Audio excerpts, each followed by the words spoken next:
बातमी जतमधून जत तालुक्यातील राऊळगुंडवाडी येथील श्री महादेव विद्यालय राऊळगुंडवाडी हायस्कूलमध्ये विज्ञान प्रयोगशाळेचे उद्घाटन आमदार गोपीचंद पडळकर यांच्या हस्ते पार पडले। सदाशिव पिरगोंड लांडगे यांनी कैलासवासी आजोबा गंगाप्पा तम्मण्णा लांडगे यांच्या स्मरणार्थ 10 लाख रुपये खर्चून त्यांनी प्रयोगशाळा बांधून दिलेले आणि या प्रयोगशाळेचे उद्घाटन जतचे आमदार माननीय गोपीचंद पडळकर यांच्या हस्ते पार पडले।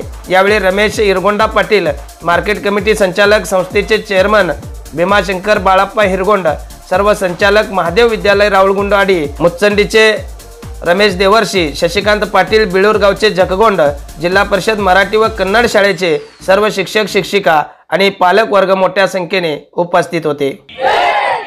आवाज जोरात आला पाहिजे।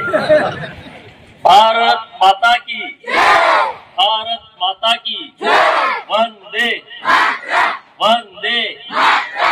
आज तुम्हा सर्वांना प्रजासत्ताक दिनाच्या खूप खूप खूप खूप शुभेच्छा। आज या प्रजासत्ताक दिनाच्या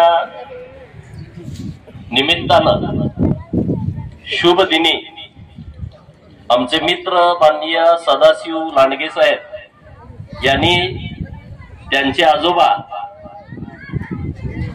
कैलासवासी श्री तमन्ना गंगाप्पा लांडगे यांच्या नावानं विज्ञान प्रयोगशाळा स्वखर्चातून आपल्या श्री महादेव शिक्षण संस्थेच्या या हायस्कूलला दिलेला आहे आणि त्याचा लोकार्पण सोहळा आज झालेला आहे असं मी सर्वप्रथम जाहीर करतो।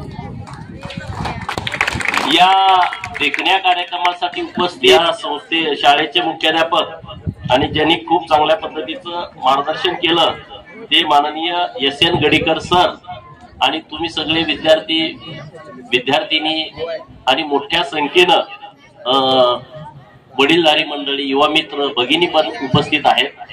तर खरं तर खूप चांगला कार्यक्रम आज इथं पार पडतोय।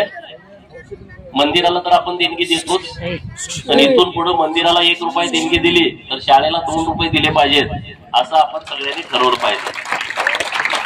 आणि ते काय पैसे वाढदिवस करतोय इकडं द्या, पार्टी करतोय इकडं द्या, लग्नाचा मोठा कार्यक्रम 5 लाख 10 लाखाचा खर्च करतोय, कमी करू ना आणि ते सगळे पैसे आपण आपल्या हायस्कूलला देऊ, मराठी शाळांना देऊ, कन्नड माध्यमांच्या शाळांना देऊ की जिथं आपली मुलं शिकतायत। सगळेच आपण श्रीमंत नाही ना, काही जणांच्याकडे आपल्याला पैसे आहेत, मुलाची आपण फी भरू शकतो, पण काही गावामध्ये अशी माणसं आहेत की जी मुलाची फी पण भरू शकत नाही।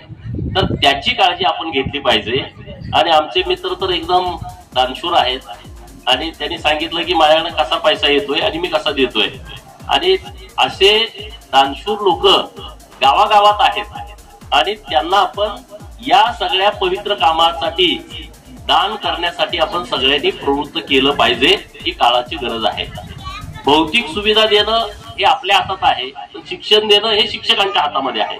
परंतु आपल्या या सगळ्या टीम मध्ये चांगले दर्जेदार शिक्षक असल्यामुळं आजूबाजूच्या परिसरातून मला वाटतं उंटवाडी, मेंढीगिरी, देवनाळ, जतची काही मुलं आहेत, भोजनवाडीची आहेत, पुराणीची मुलं आहेत, मुसंडीची 1-2-3 मुलं तिथं शिकायला येत आहेत। हे सर्व होतंय ते शिक्षकांच्यामुळे होतंय।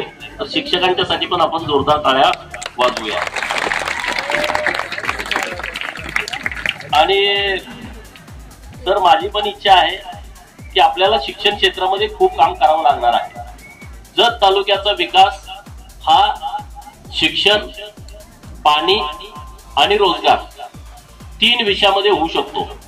पाण्याची चिंता करू नका, तुम्ही मला आमदारच त्यासाठी केलंय, त्यामुळं आता तुमचं काम संपलंय, आता माझं काम सुरू आहे आणि मी आता सातत्यानं त्या प्रयत्नात आहे। तुमच्या पण कानावरती येत असेल, तुम्ही फेसबुक, व्हॉट्सअप, ट्विटर सगळ्याकडे जाता, ते कुणाला नाही असं नाही, तर तुम्हाला आमच्या ऍक्टिव्हिटीज रोजच्या माहीत आहेत। तर मी तुम्हाला शब्द दिलाय की 65 गावातल्या सगळ्या गावामध्ये शेवटच्या शेतकऱ्याच्या बांधावरती कृष्णामाईचं पाणी पोहोचवणं ही माझी जबाबदारी आहे। त्याबद्दल तुम्ही निश्चिंत राहा, त्याबद्दल तुम्ही काळजी करू नका। जुनी मैशाळ योजना झालेली आहे, तिथेही काही शेतकरी वंचित आहेत, तिथेही काही नव्यान लाईन टाकायच्या आहेत, सातत्यानं तेही काम सुरू आहे आणि तिथल्याही शेतकऱ्यांना सगळ्या माझा शब्द आहे की तुम्ही सांगा तिथं पाणी पोहोचेल त्याबद्दल निश्चिंत राहा. आता दुसरा विषय आहे की आपल्याकडे द्विभाषिक आहे, कन्नड मराठी. कन्नड माध्यमांच्या शाळा आहेत, मराठी माध्यमांच्या शाळा आहेत, परंतु सुविधापासून वंचित आहेत. तर त्या शाळांना सुद्धा जास्तीत जास्त सुविधा येत्या काही काळांमध्ये, जास्तीच मी सांगत नाही, माझा प्रयत्न सुरू आहे, मी शोधतच असतो कुठून काय मिळतंय. आणि त्यामुळं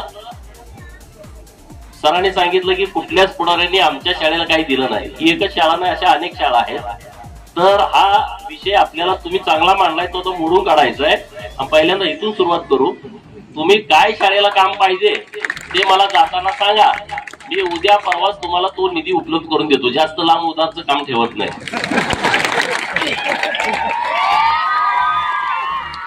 मी परवा बिळूरला गेलो होतो, तिथल्या शाळेला शब्द दिलाय लक्ष्मणराव, तुम्ही प्रस्ताव द्या, नाही तर परत शिक्षक माझ्या नावाने ओळखते. अनिल पाटील पण आहेत, वर राजू आहे, बरेच जण मान्यवर मंडळी आहेत. जरा तिकडं अजून बनाळीला पण शाळेच्याच लोकार्पण सोहळा असल्यामुळं गडबडीत हा कार्यक्रम आपण